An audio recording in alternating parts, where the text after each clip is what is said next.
thank you so much for coming once again. We're going to have a great conversation about the show, the history of Hacks, where it's going from here, and this amazing upcoming season 4. So without further ado, let's bring out our panelists. What do you say?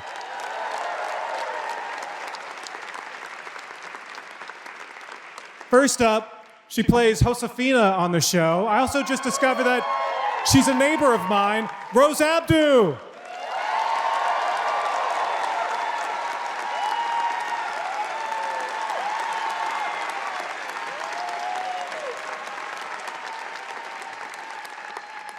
Next up, no one cares bear piss like him. Damien on the show, Mark Indelicato.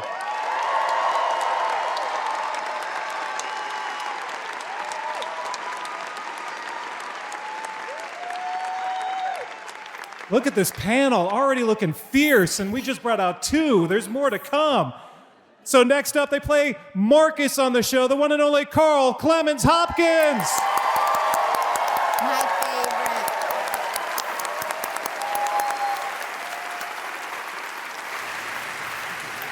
Of course, we love Kayla, Megan Stalter.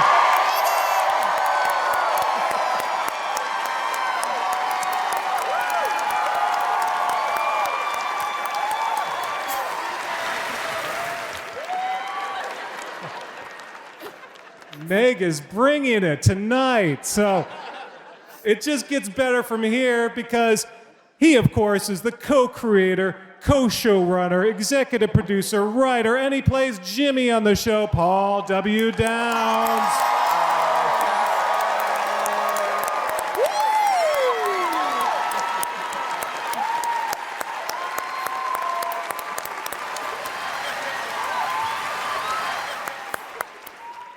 It just gets fiercer as we move on. So next up, also the co-creator, co-showrunner, executive producer, writer, and director, Lucia Aniello.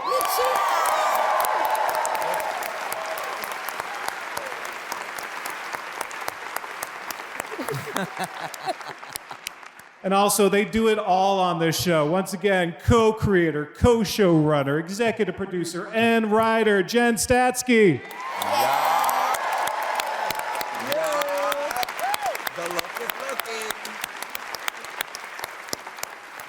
And now, the duo you have been waiting for.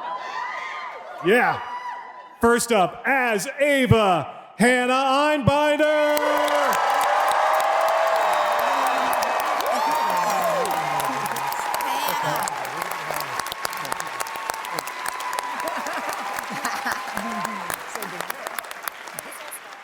And she is your national treasure. The one and only, she plays Deborah on the show, Jean Smart.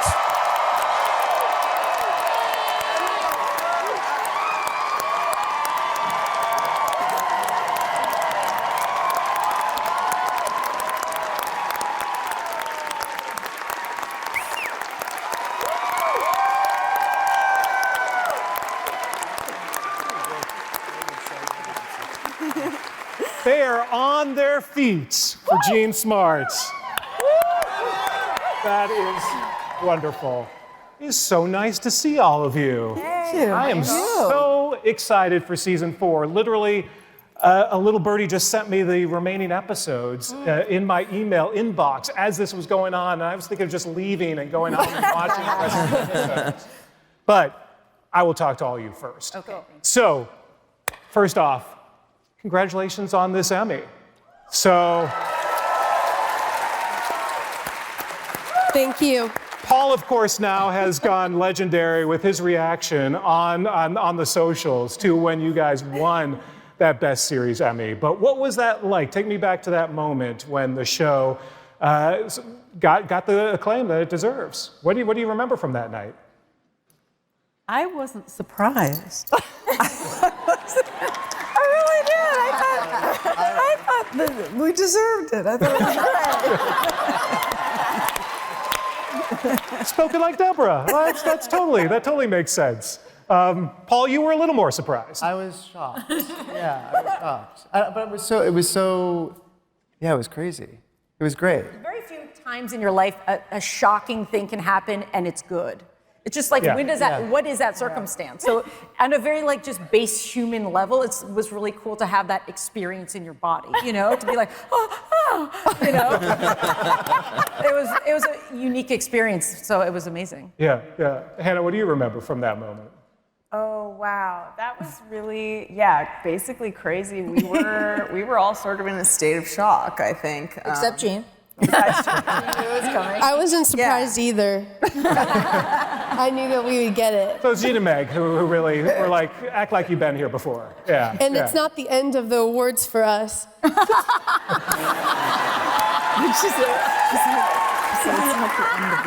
So, what do you think? Why don't you get out there and vote for us? Hey guys, get out the vote. The game. Rock the vote. That's basically. Rock the vote. Hannah and I were dressed like a gender reveal party when you put us together. So when we walked onto the stage, it was like baby blue and baby pink. That's all I remember. It's just we were just like, is it a boy or a girl? What was that after party like? What was that celebration like when you all sort of, you would climb the mountaintop? What was the text chain like? What was the We kind were of literally the reaction? absolute remember. last people to leave the party. We were there with the people who were making the pizzas at the after party being like, guys, and they were like, yeah, okay. It was the last people there. Too. Oh, it was my birthday too. It was like, We got a cake out. Yes. Yeah. That's pretty incredible. Well, so we watched the first 2 episodes, which is always really cool to see on the big screen, and the reaction, the laughter. That's got to be gratifying to actually hear the fruits of your labor actually here in the audience. But there was also a lot of like ooh moments, and particularly between Deborah and Ava. I mean, we start at a very tense place between the two of you. Kind of walk us through. We saw what happened at the end of season 3, and Ava made her big power play, and the reactions obviously were immediate. Coming back to that, how did the two of you kind of get into that mindset of it's kind of a new ball game, and it's a sort of a new dynamic, it's a changed dynamic, but all roads have been kind of leading up to this point. Hannah, what were you sort of thinking when you came back and were ready to play on a different level now with Jean Smart? Yeah, I was really looking forward to channeling kind of like all the great mob bosses in media. Like I was trying to go Ava Corleone off. You know what I'm saying? And me and Jean, we have fun with that stuff because we have so much love. So like for us to be like fighting, like we're just playing, like, we're completely playing, and like we're just like having a ball, and it's like, I'm mad at you, and like so we have fun. So that's fun because it's like because we're just like girlies, and then we're just like we're fighting. It's kind of Dynasty Melrose Place at the very beginning of the season. That first moment when Deborah comes into the room, and that music is playing, and it is tense. So I was so crazy. I was like, as if that's not me.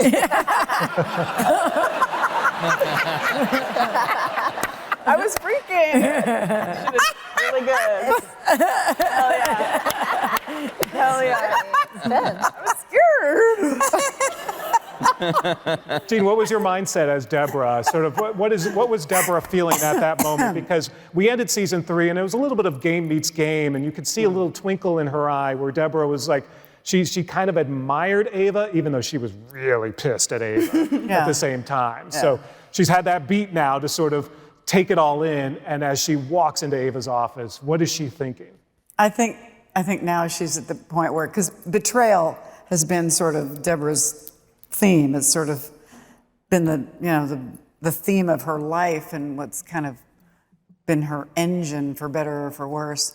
And so this is pretty bad. And I think the more she thinks about it, probably the more upset she is, and definitely feels incredibly betrayed. Yeah.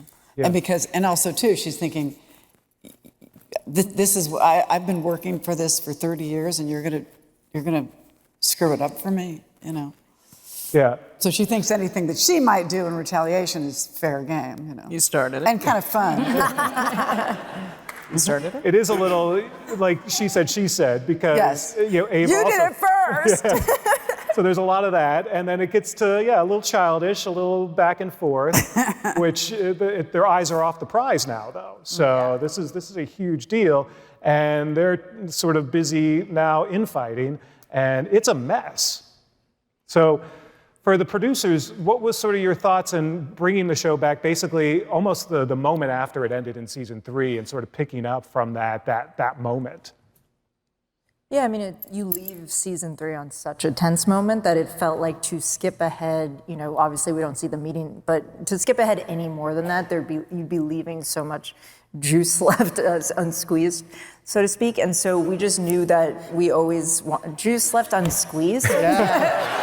No, that is I get it. I was like, that's You guys perfect. can't let me get away with that stuff. I think keep going with that I'm a analogy. writer. juicy. I'm juicy. thirsty. It's juicy. What else am I going to drink? What you said is wrong. Juice left unsqueezed. You I don't guess that does squeeze work. juice. You get juice because You squeeze the squeeze. orange. Yeah, is it pasteurized? Is it? Yeah. No, it's raw, baby. It's raw. Which is, we get to make that mean something. Yeah. We can all go forward and start so all we saying wanted that. to soak the pulp out of the orange. We wanted the pulp. We knew that we had to start there. Yeah. Good. And what's the idea? I mean, because it is a tense moment to begin a season on. So I'm sure there were a lot of debates on, okay, how intense does this get? And I kind of enjoyed the fact that it was very Melrose-y. I kind of dug even like the music a little bit. You're definitely playing with the trope of sort of that moment a little bit. Well, people reacted so strongly to the end of last season, and so we really did want to like be off the runway, and just deliver on that feeling, because it was a feeling that people really reacted to in a way that we were kind of nervous, I think, when we were writing it, because as much as we knew that this was like a leveling up for the Ava character, it is a betrayal of Deborah, and people are very protective of Deborah. And In the video. oh, get in it, yeah. Well, what else were you saying? What were you saying? I don't know. Sorry. But so Where did we start? But we wanted to deliver on that feeling again because it was so juicy. It was so fun, and so it was very intentional. Yeah. Intentional. But really, speaking of juicy and oranges and apples, Yeah. Jimmy and Kayla is. My shirt just unbuttoned. Sorry, my shirt just unbuttoned for real. The camera's coming to me. Okay. This is PaleyFest after hours. This is when things get a little blue. Woo! But it is sort of a fun contrast in a way to see what's going on with these two, and also to see what's going on with this two. And similarly, feeling each other out there, and they're not quite sure now what this new world is, especially Jimmy, of course. It feels like Kayla knows exactly what's going on. But it seems like Jimmy's loving it, though, don't you think? It seemed like Jimmy loves that we're partners, don't you think? I was getting from the show, it felt almost, Kayla was kind of being like, okay, too much now. Jimmy's always trying to hook up with her. There is subtext, and Meg usually sees it before anyone else. So. I mean, I'm like, wait, are we watching the same show? I feel like he's always trying to get his freak on. And she's like, we're family, we're cousins. Well, it is HBO Max, so You didn't get that from that, though? You didn't get that from the show? You do. You're right. They do love incest now at HBO as of last week. So I mean, Game of Thrones, it's in long every, tradition. yeah. Yeah. Also, they're not cousins. Yeah, canonically they're not cousins. exactly. So it's fine. It's fine. There is a lot of fan fiction going on between those two, but You should see the art. Don't we know it? I don't think that Kayla and Jimmy want to hook up, but do they want to start a family together? Get married, go on vacation, share a bank account. Yeah. Yeah. My favorite moments on the show is all of that's going on, and for Deborah could not care less that Kayla even exists, that whole thing is going on. She's got her own issues. I think Deborah has a crush on her, though. She's like, right? That you have a crush I feel like on there her. is like a chemistry between us. I'm like, wait, what show am I on? That's You season. don't think that Deborah cares about Kayla? That's season She 5. does. Of course she She does. literally is like, oh God, that girl, I wanted more of her. Yes, I'm sure. Okay. Season 5. Season 5. Hannah, let's get back to Ava for a second, because I want to. Like, Or we'll just talk about Kayla all There, night. there definitely is. I think there's room to talk about Kayla and Ava as well. I noticed that you that's did. obvious in the show. Yeah, I mean, that's something that you don't they're have to majorly realize. endgame, no? Yeah, of course. Yeah, that's off camera. That's off screen. Exactly. Exactly. Hannah, let's talk a little bit more about Ava, because this is, of all the characters this season, this is kind of a new Ava. She has really found her strength. And where do you think that now is coming from? And as you're preparing to play Ava in season 4, what are, besides watching some old Godfather movies, where are you sort of taking that from? And how far can you go with Ava in terms of how far she's going to push Deborah? Well, I think there is a little more Deborah in Ava. So, I've been able to obviously watch the show and be in and act in watch Gene, like acted with Gene in the show. And so I'm going,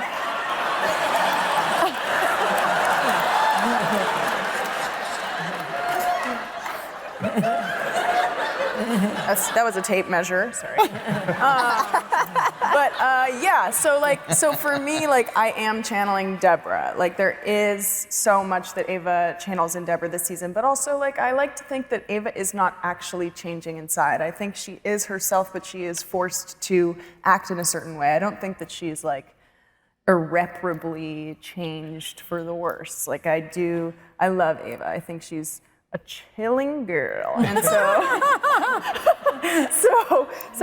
but yeah, I definitely think a huge influence is Jean's performance as Deborah. Just for those moments where, and throughout the season, you guys will see Ava has moments of big explosions in certain ways, and just those things I feel are definitely influenced by Miss Derba. Yeah. And Ava wants to make it work too. I mean, she wants this show to succeed. So they both have sort of the same goal in mind, and they're going to have to work together. Yeah. And as we see at the end of episode 2, there is sort of a new detente to some degree. Yeah. So, I mean, Jean, from your thought, I mean, she feels betrayed by Ava, but she also feels betrayed by a number of people in her life, like you mentioned. But is her head in the game? Is she still ready to do this? Or she's now gotten what she always wanted. What is she thinking? Well, I think that she, even for Deborah, she didn't know quite what she was hoping for. I mean, like they say, be careful what you wish for. I mean, suddenly it's like what Helen Hunt's character says to her, is that you're on a much bigger stage now. You're not in Vegas, and it's all about corporations and shareholders and ratings, and she hadn't really thought, I think, about all of that really in depth. So it's a little bit scary. And when you throw in this, on Careful. top of it, this, yeah. Well, there's that, and then Marcus, of course, has the other sort of, yeah. The bombshell, which I'd been nervous again since the end of season 3 and how that was going to go over, and it went just about as poorly as I thought it would and expected. Oh, I think it was better. I think it went really well. I think that was chill. Ultimately. But Carl, for you, in thinking about sort of where Marcus was and how Marcus was going to break this to her, what were you thinking and sort of how you wanted to play that? Because he's pretty steadfast. I mean, he's not shirking. Yeah, this is kind of a 3-4 years in the making. Him at least confronting Deborah with what's going on and him choosing himself for kind of the first time in a long time. And for me, it was really exciting because you have a character facing all his fears, but also you have to face what comes after that, and you have to face what response might come after that. So it was a lot of pinned up energy for one very spectacular moment that you all enjoyed. But Deborah kind of does have a point. He did do this behind her back. So here's the thing. He is the CEO of this company. He built this company from the ground up. So, and at the same time, there was really no time to do this any other way. I mean, he set meetings, they kept getting pushed. He had meetings about gum. There's all these things going on. So I think he did it the best he could, but I will defend forever the fact that he had the right to do everything that he did. I know exactly how you feel. Yes, yes, you see. And it was in her best interest, and he got her a good deal, it sounds like. So. I'm never going to be mad about a character making you millions of dollars. Here, money is basically what he did. So I'm really happy about it. But this is, Deborah has been his life for, like he says, 23 years. So how does he, what is the next chapter of his life then? And what is that going to be like for Marcus? Hopefully a break. And we're also very excited about the lack of jeggings. And outside of that, we're going to have to wait and see because there's some twists and turns coming. Yeah. People like that, twists and turns. Yeah, twists and turns. So, that's how you get that. And how does that relate to an orange? Is there? So here's the thing: for the orange to grow, there must first be a seed. There we go. And that seed has to take roots, build a tree, a trunk, and all that. All of that was Marcus. And so the fact that we have this wonderful fruit to juice from and a market to sell that juice is really his work. Well said. And now the new seed is Damien, who now flourishes. So Mark, Damien now is put in this new position, and is he ready for the job? What do we make of what's going on with him? I think that he's ready for the job. I just don't think that he wants it. Definitely has the that's, and in terms of the conversations about people not wanting to work, Damien's a very hard worker, but I think that tending to Deborah is a full-time job, like in and of itself, outside of the logistics that he has to deal with. I mean, as you saw in the episodes, he barely has time to eat dinner. So I think that there's a threshold to how much he wants to do. Yeah, it's a little bit of a hostage situation. That's right. Indentured servitude. But I'm sure it's lucrative, and it could be. I think that he loves to work, and I think that he loves being good at his job. But I think that when we left season 3 of him telling Marcus that he doesn't want Deborah to talk to him about anything personal or anything like that. Like, he just likes being good at his job. Like, he shows up on time. He has all of, his spreadsheets or whatever people do that are assistants and stuff. And, and he does that, and he does it well. And that's that. Yep. And he's good with that. He doesn't want to be her friend. Wow. But just wait. Just wait. Oh, God. Wow. Yeah. It's going to go great. It sounds like it's going to go great. So meanwhile, Rose, Josefina, she knows where the bodies are going.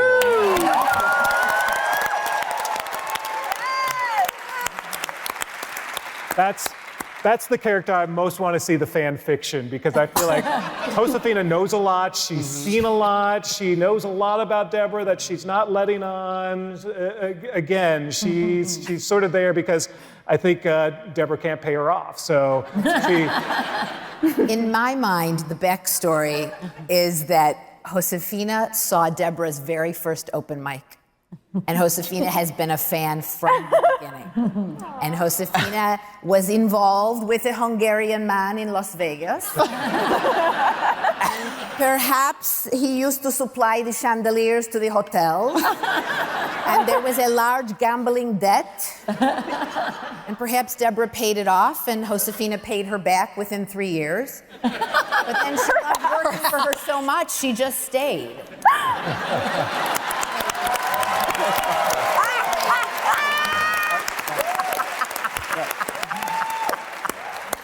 I love the backstory. That's good, Did right? three of you know about the backstory? I have heard it, and I love Heard it. We love it. I hadn't heard So that. is it canon? Can we say it's canon? Yeah. It's canon. Wow. No, that's an exclusive. That's a PaleyFest exclusive. There you go.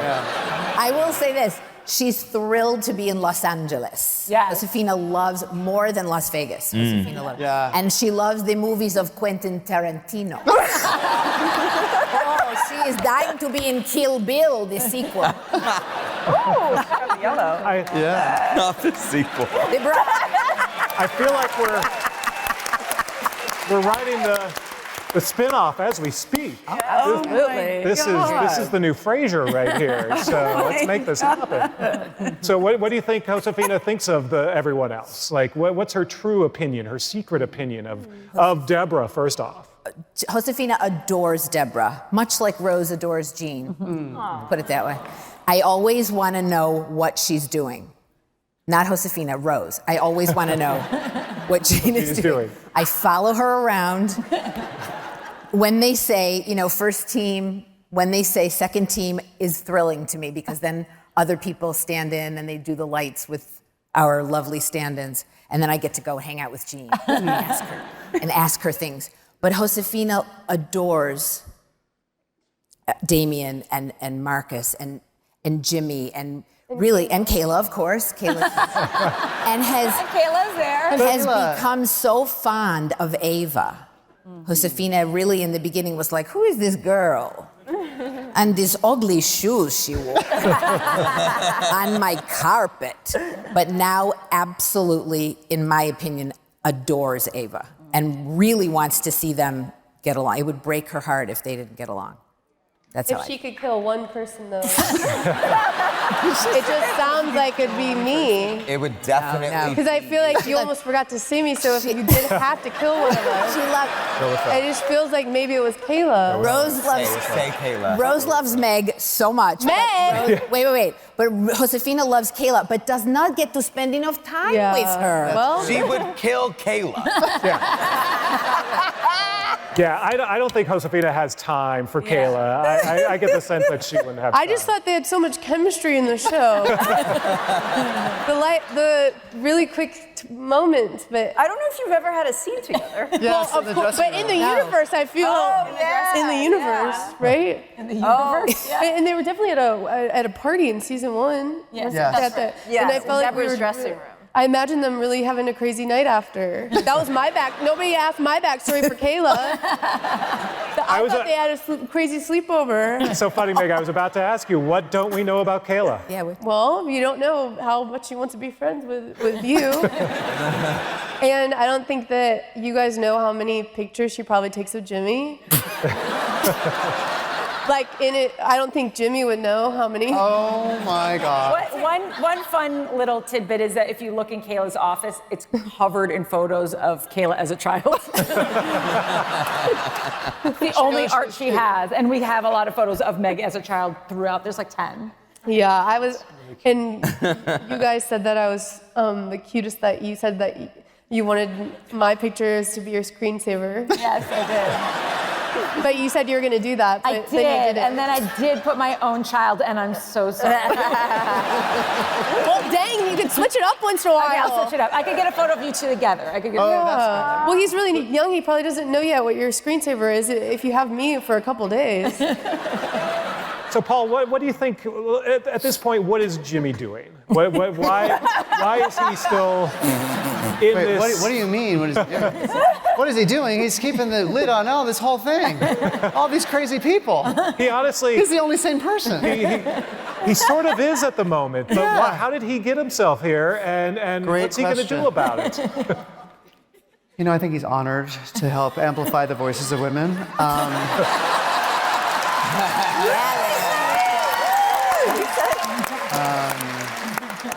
But I think he is also, he's very put upon, he's very flummoxed. And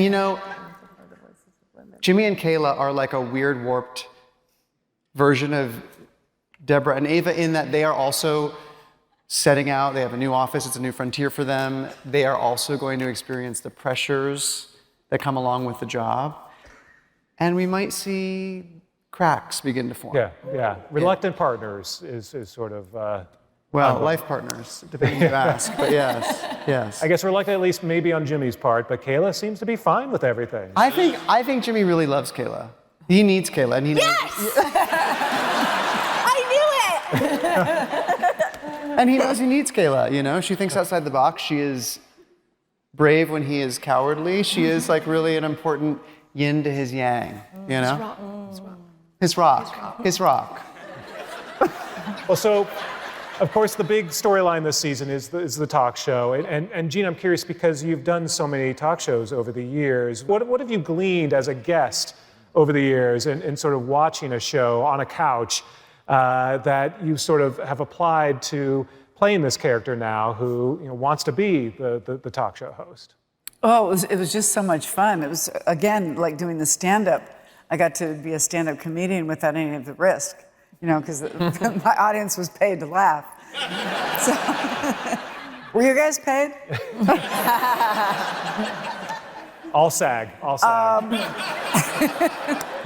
But no, it was so much fun. And, I've watched late night shows my whole life, and you just sort of, I don't know, monkey see, monkey do, But it's so much harder than it looks. I mean, it's nerve-wracking to be a guest. It's very scary because it goes by and you're out there for just a couple minutes and you're supposed to, not let a lull in the conversation happen. And you're kind of you have to have that pat or that story that you gave. Exactly. But the host has to do that the entire show, and then still cut to commercials and still, everything else. So it's a really high-pressure job. Yeah, no, and night after night, there's very little break. But and I actually got to read some of my lines off the cue cards, just like that was great. So, and I mean, Hannah, you've experienced that too, obviously, as a guest. And what have you gleaned over the years in being on talk shows that you've noticed or that you learned from doing that? I think, like being on shows, I also feel like a lot of the people I came up with in comedy are either like writing for late night shows right now, or they're on SNL, like a lot of the open mic scene that I was a part of.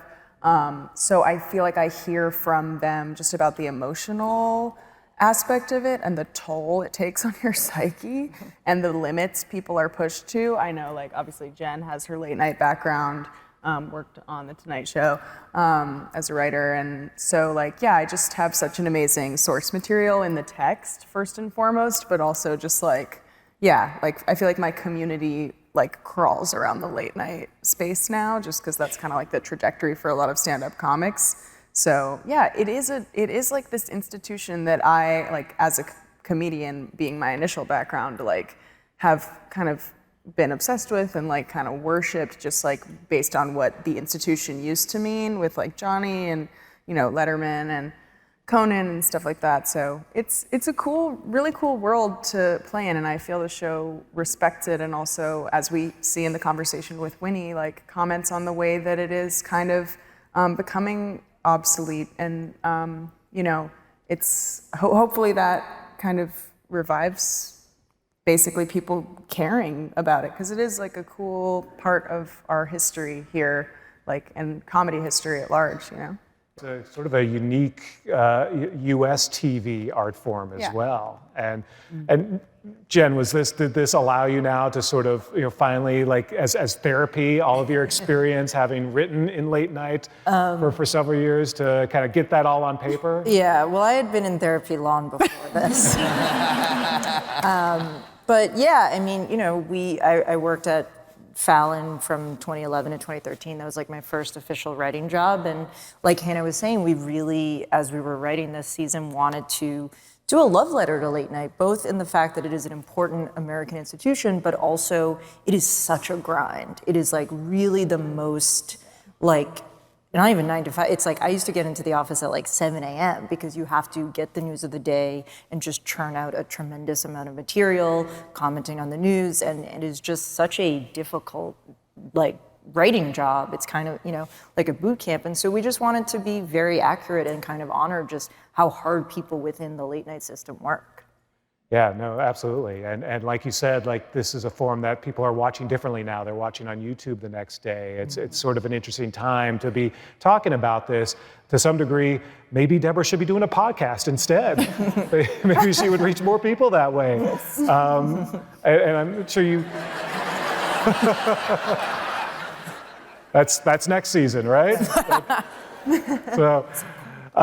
But I'm sure you had a lot of those conversations and kind of now what that means to do a talk show. And also the fact that, strangely enough, this week, the CBS announced that they're ending, another talk show. And so once again, the only female late night is going to be Deborah Vance, a fictional character. I just brought the room down. But nonetheless, it is kind of an interesting time for that and for comedy. Also, by the way, an interesting time for Los Angeles. And I love seeing so much of LA this season on the show. And Glendale, by the way. That was my favorite line from the second episode, is that's Ava's turf. Glendale's my turf. That was a Hannah line. Hannah threw that in. Yeah. That was a great line. Oh, yeah. Shout out to the Americana. Shout out to the Americana. Nice. So, Lucia, talk a little bit about shooting around LA this season and sort of what excited you there. What were some of your favorite moments in shooting this season? Well, we really have been an LA-based show the whole time. Yeah. We do shoot a little bit in Vegas here and there, but we really do shoot 98% of it here in LA, and actually a lot of it in Altadena. Not only was it Deborah's, yay, Altadena. Yeah. Where Deborah's LA house was, but it was just an area that we loved just because it felt like such a cool, funky, unique part of LA, and so we really always gravitated towards it when we were just finding locations. So there is, I guess it's a spoiler, like an episode dedicated to really LA this season, because we love making the show here. We love having our crew here. We are so...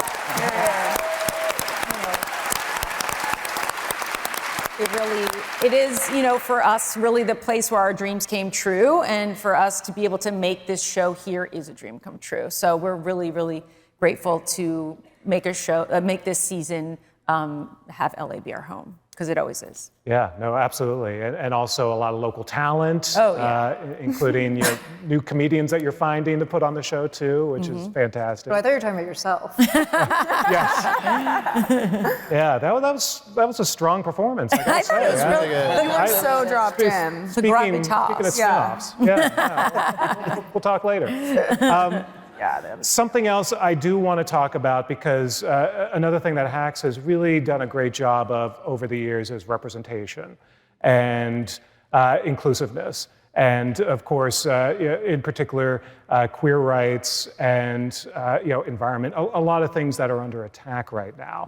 And I wanted to kind of talk to you a little bit about what that means to you to still be able to talk about these issues, and particularly now, how important it is for you to get this message out, because I know it is personal, and what it means for you this season too, for this show, to say what it says beyond the comedy.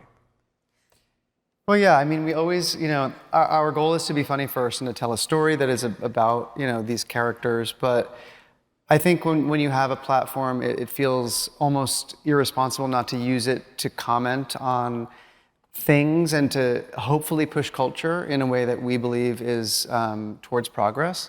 So it's really important to us when we are writing is to think about what we are unpacking beyond just the jokes or the humor. And I think, we've always wanted to tell a story about, people whose stories aren't always at the center and aren't always told. And I think, especially now, it's more important than ever that we tell those stories and we do them in the same way we always have, that we don't censor ourselves or edit ourselves, because there are plenty of censors out there. And I think, hopefully seeing these characters live full lives and have joy and pain and be relatable, I hope that it makes people more empathetic, because I think that's the thing that we need more of, even though I know some people think it's a weakness of Western culture. I think it's the thing that makes us human, and, is why we're here. Yeah.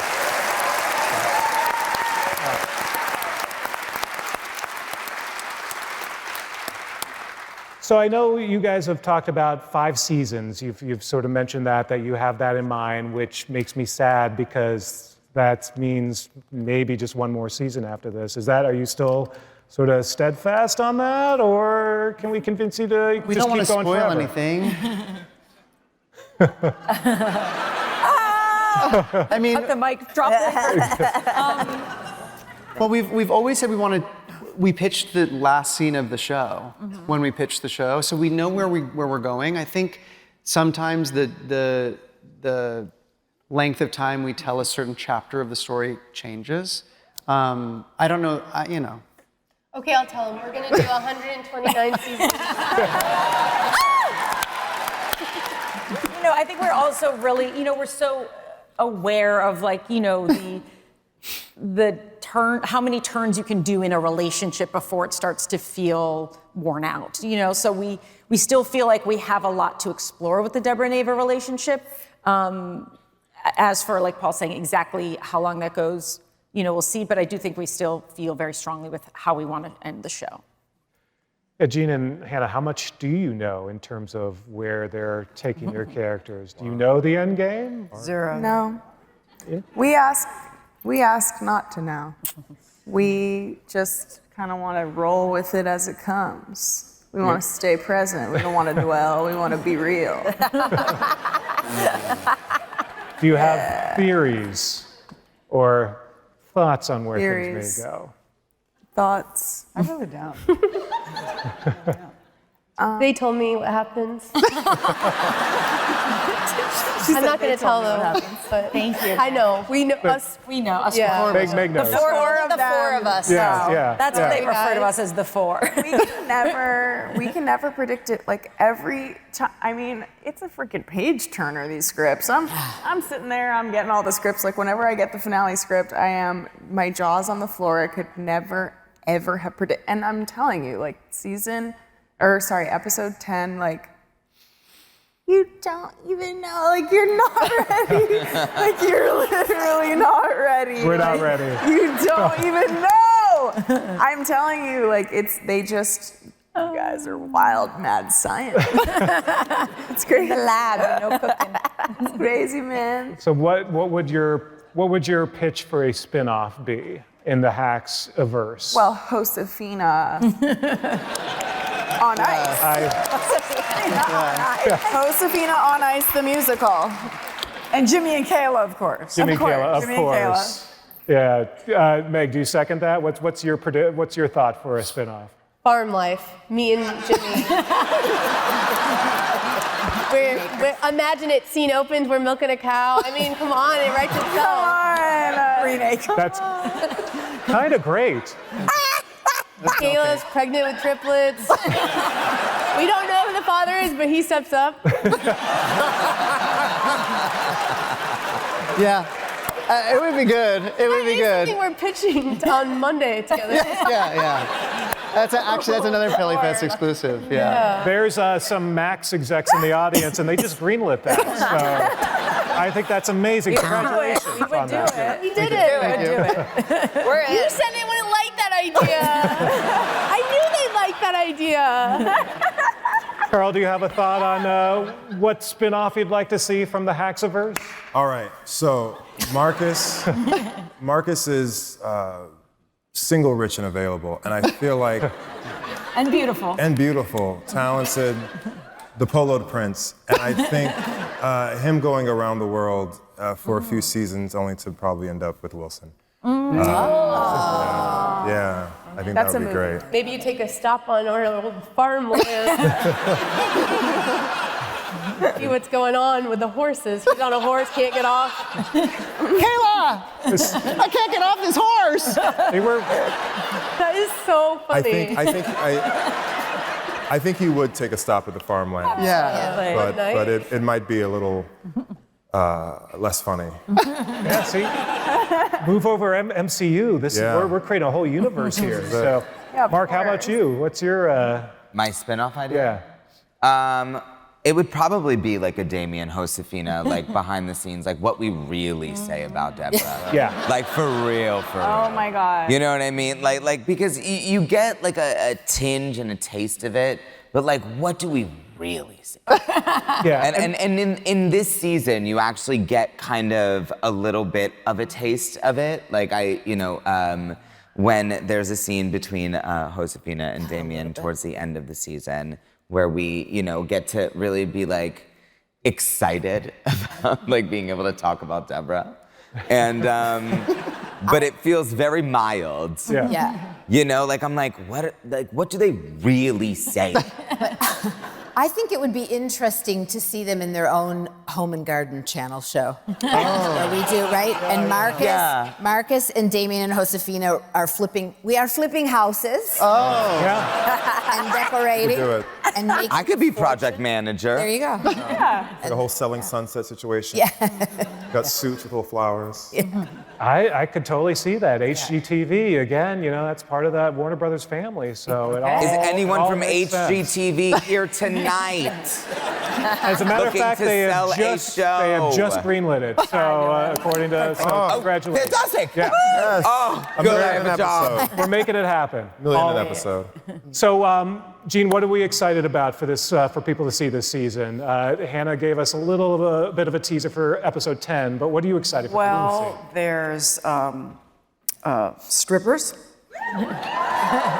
There's race cars. There's a three-way, but I don't tell you which three there are. Oh, here we go. Odds makers Jimmy? odds makers in a Vegas are mirror. already figuring it out. Thank you. So excited for that. And Hannah, what are you excited for people to see this season? I'm excited for them to see all of our amazing guest stars. We have so many amazing guest stars, and I love that we've been able to keep them secret so that you really will have the true experience of shock and awe and excitement. I thought you were referring to me, but that's fine.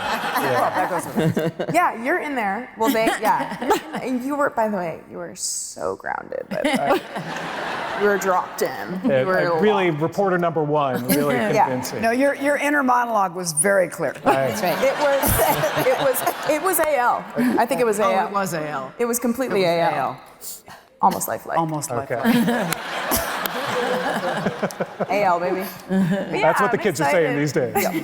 I'm excited for the guest stars, and just like, I'm excited for our cool community of folks who watch the show to be able to come together, because like, I feel like online I see so much of what everyone is saying, and like, I feel like so many people who watch the show have become friends through watching the show, and I just look forward to more of those relationships being made and people finding community, especially now. We need to laugh, you guys.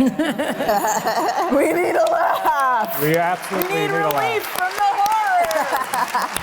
So I'm stoked for that. We need many, many laughs. Yeah, and I will say it was so amazing watching with you guys today. Yeah. So thank you for that. It was Yeah. we so often So are like nice. watching it in our little offices, and so to be able to connect with you guys watching it was really special. Yeah, So thank it's you. nice to hear that.